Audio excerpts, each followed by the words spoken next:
International ang GMA Public Affairs at GMA Pictures Film na 58th. Nakatakdang ipalabas yan sa International Film Festival Rotterdam sa The Netherlands simula January 31. Biyaheng Europe para dyan ang leading star ng film na si Glyza De Castro. May unang balita, si Jomer Apresto.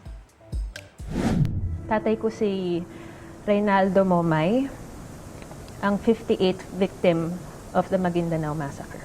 Yan ang patikim sa pelikulang 58 na nakatakdang ipalabas sa kauna-unahang pagkakataon sa Europe ngayong Enero.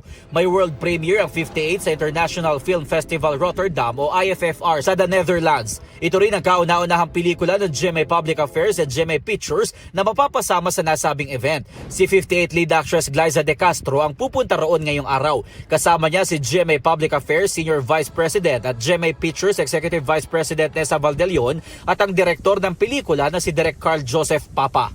It's very exciting na i-represent yung 58, which is about the Maguindanao Massacre that happened November 23rd.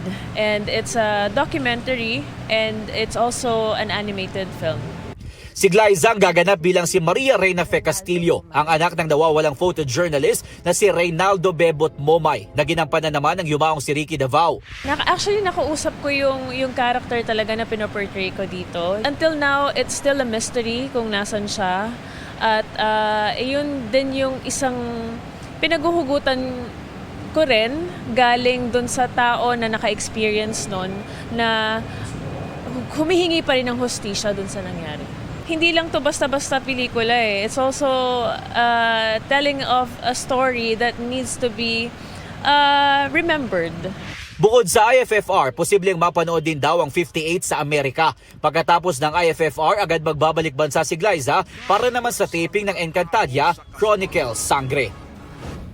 Ito ang unang balita. Jomer Apresto para sa GMA Integrated News. Gusto mo bang mauna sa mga balita? Mag-subscribe na sa GMA Integrated News sa YouTube at tumutok sa unang balita.